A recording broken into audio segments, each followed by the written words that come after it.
কারণ উনি ফোঁস করলে আমরা বসে থাকবো এরকম তো হতে পারে না। তেরে মেরে ডান্ডা করে দিই ঠান্ডা, বাংলার মানুষ তখন তেরে মেরে ডান্ডা করবে। রাজনীতিটা মুখ্যমন্ত্রী করছেন, মুখ্যমন্ত্রী তার এই নোংরা রাজনীতি দিয়ে বাংলার মানুষের নরক যন্ত্রণাকে আরও বাড়াচ্ছেন। আমার আপনার মুখ্যমন্ত্রী যদি বলে যে আমি অসমকে আনস্টেবল করে দেব, আমি মণিপুরকে আনস্টেবল করে দেব, উত্তরপ্রদেশকে আনস্টেবল করে দেব, আমার মনে হয় এটা দেশদ্রোহিতার শামিল। দফা অনেক, দাবি এক, মুখ্যমন্ত্রীর পদত্যাগ।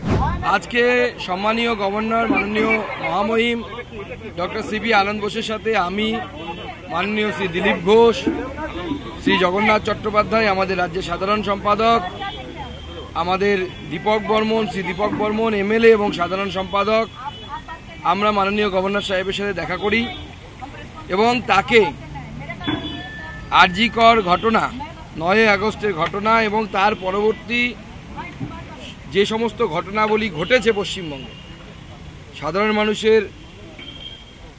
সাধারণ মহিলাদের রাত্রে নেমে 14 তারিখ রাত্রে নেমে প্রতিবাদ থেকে শুরু করে, ছাত্র সমাজের অরাজনৈতিক প্রতিবাদ থেকে শুরু করে, গতকাল ভারতীয় জনতা পার্টির বন্ধ, তৃণমূল কংগ্রেসের গুন্ডামি কোনো জায়গায়, এবং তার সাথে এই প্রথম আমরা দেখলাম যে একজন সিএম মঞ্চ থেকে গুন্ডামি মারছেন, যেন গুন্ডারা হিন্দি এবং বাংলা সিনেমায় ধমকায় চমকায়, সেরকম দেখলাম যে একজন মুখ্যমন্ত্রী ডায়লগ দিচ্ছেন ধমকানো এবং চমকানোর। তাতে তিনি ফোঁস করবেন, কি করবেন সেসব অনেক কিছু বলেছেন। আমরা বিস্তৃত আকারে মাননীয় গভর্নর সাহেবকে সমস্ত কিছু বলেছি এবং আমরা বলেছি যে দেখুন, মাননীয় মুখ্যমন্ত্রীর এই যে ফোঁস করার কথা উনি বলছেন বা ডাক্তারবাবুদেরকে চমকাচ্ছেন, সাধারণ মানুষকে বলছেন রাস্তায় নামলে পরে তৃণমূল কংগ্রেসের লোকেরা তাদেরকে মারবে, ইনডাইরেক্টলি কালকে উনি তাই বলেছেন। পুরো ইন ডিটেলস আমরা মহামহিম গভর্নরকে জানিয়েছি এবং ওনার কাছে প্রার্থনা জানিয়েছি যে আপনি ভরসা, আমাদের পশ্চিমবঙ্গবাসী অনেক আশা নিয়ে আপনার দিকে তাকিয়ে আছে। কারণ যেভাবে প্ররোচনামূলক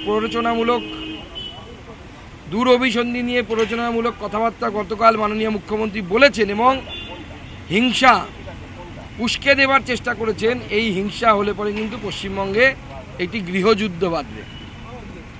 কারণ উনি ফোঁস করলে আমরা বসে থাকবো এরকম তো হতে পারে না।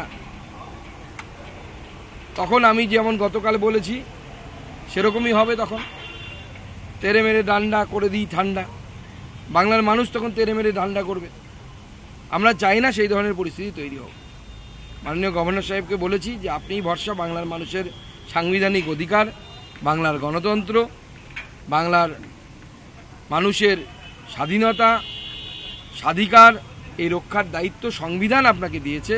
সেজন্য আপনার কাছে আমরা অনুরোধ নিয়ে এসেছি যে আপনি এই অধিকারকে রক্ষা করার জন্য যা করা প্রয়োজন তা করুন এবং উপযুক্ত ব্যবস্থা নিন। সুকান্তদা, যা করা প্রয়োজন মানে রাষ্ট্রপতি শাসন কি দাবি করলেন? দেখুন,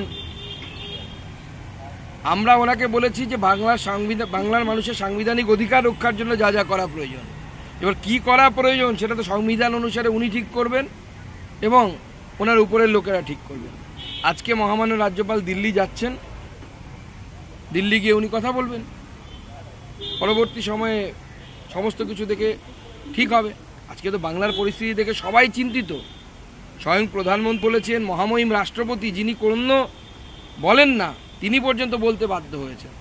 একজন সিনিয়র অ্যাডভোকেট সুপ্রিম কোর্টের, যাকে গোটা ভারতবর্ষ চেনে, যিনি বলেন যে আমি প্রথাগতভাবে বা নীতিগতভাবে 356 ধারার বিরোধী, কিন্তু মনে করি পশ্চিমবঙ্গ এমন একটি রাজ্য সেখানে 356 ধারা হতে পারে।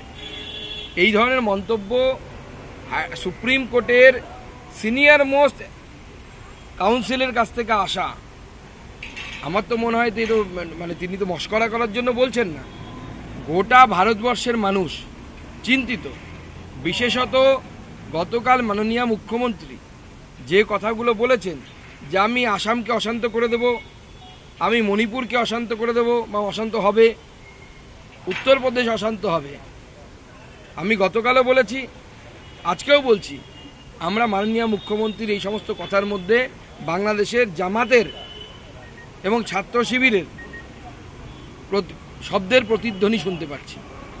এবং কোইন্সিডেন্টালি বাংলাদেশের তদারকি সরকার গতকালই জামাত এবং ছাত্র শিবিরের উপর থেকে নিষেধাজ্ঞা তুলে নেয়, তাদেরকে বৈধ সংগঠন হিসেবে ঘোষণা করে।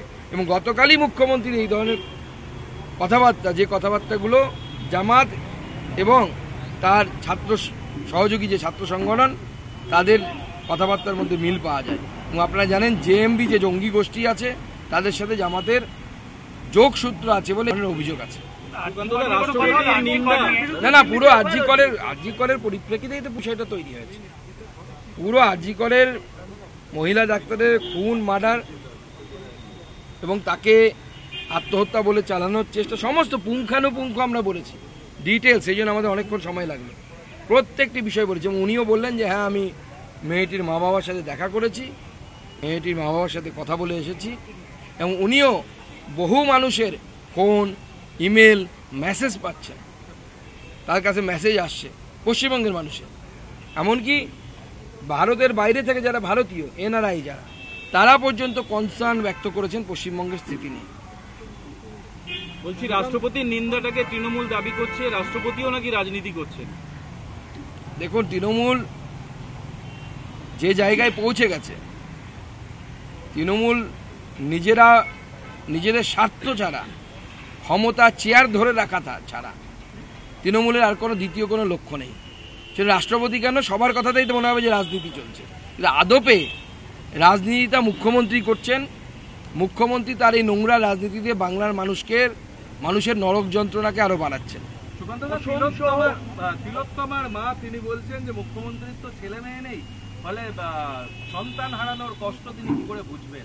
এই বিষয়ে আমি কিছু বলতে চাই না, আমি কাউকে ব্যক্তিগত আক্রমণ করতে চাই না। বলছি, অসম সহ বিভিন্ন ক্ষেত্রে মুখ্যমন্ত্রী যে বক্তব্য গতকালে, তার বিরুদ্ধে সুপ্রিম কোর্টের এক আইনজীবী তিনি এফআইআর করেছেন দিল্লিতে, বিনীত জিন্দাল নামে ব্যক্তি। এফআইআর হলে আমি অন্ততপক্ষে আশ্চর্য কিছু হব না।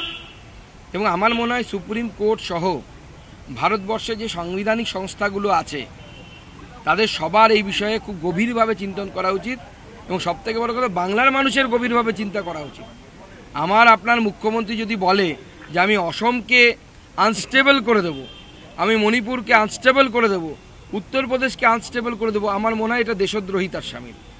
এবং মাননীয় মুখ্যমন্ত্রীর বিরুদ্ধে দেশদ্রোহিতার মামলা হওয়া উচিত।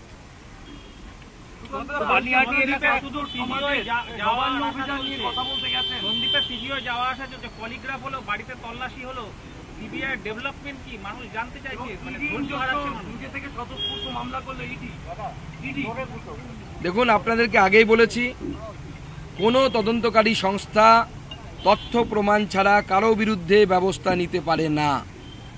নিলে আজকে যদি সন্দীপ ঘোষকে অ্যারেস্ট করে, কালকে জামিন পেয়ে যাবে। কোর্টের সামনে কি বলবেন আপনি গিয়ে? তথ্য প্রমাণটা কোথায়? সিবিআই বা যে কোনো তদন্তকারী সংস্থাকে পলিগ্রাফিক টেস্ট কখন করতে হয়? যখন সার্কামস্ট্যান্সিয়াল এভিডেন্স পাওয়া যায় না। সার্কামস্ট্যান্সিয়াল এভিডেন্স পাওয়া যাচ্ছে না কেন? ক্রাইম হয়েছে বডির উপর, বডি নেই, বডি পুড়িয়ে দেওয়া হয়েছে জোর জবরদস্তি। যে এলাকায় ক্রাইম হয়েছে সেখানে গরু চড়ানোর মতো সন্দীপ ঘোষ এবং তার দলবল চড়ে এসেছে। আপনার মনে হয় এরপরে কোনো তথ্য প্রমাণ পাবেন?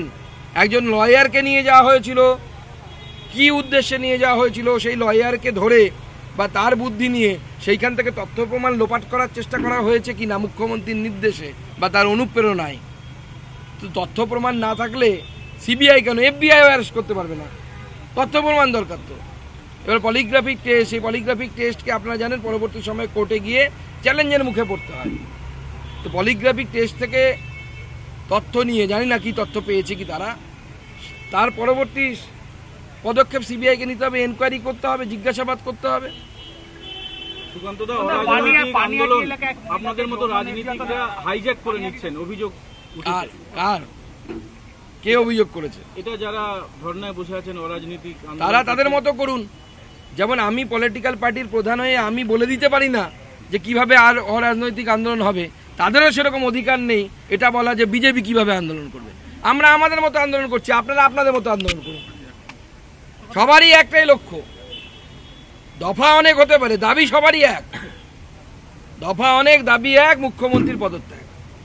পানিহাটিতে এক মহিলাকে আটকে রেখে তাকে যৌন নির্যাতন করা হয়েছে, বিজেপি নেতা অভিযুক্ত, স্পন্দন দাসের বিরুদ্ধে অভিযোগ। যদি বিজেপি নেতাকে গণপিটুনিও দেওয়া হয়েছে, বিজেপির নেতা যদি করে থাকে, আমি পুলিশকে বলবো উপযুক্ত ব্যবস্থা নিতে নর্মালি এক্ষেত্রে যদি কোনো অপরাধীকে ধরে আপনারা 5টা বাড়ি দেন পেছনে, একে 10টা দেবেন এবং আমরা পার্টি থেকেও তাকে বের করবো যদি প্রমাণিত হয় তিনি এই কাজ করেছেন। আমরা এই ধরনের অপরাধীদেরকে কোনো রকম প্রশ্রয় দিই না। মহিলা সুরক্ষা, মহিলাদের সম্মান, মহিলাদের dignity the foremost and the utmost important thing to us. दादा हिंदी में कर लीजिए।